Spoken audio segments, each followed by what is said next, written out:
with that, Senator Bato. follow up on that question.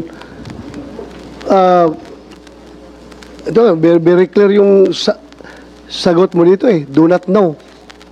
Hindi mo alam na hindi siya dinala sa judicial authority. Yun hong certification ho ng DOJ ang ano ho dyan.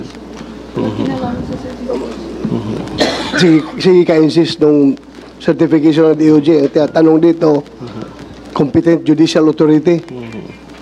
Korte. Korte ang ibig sabihin nito.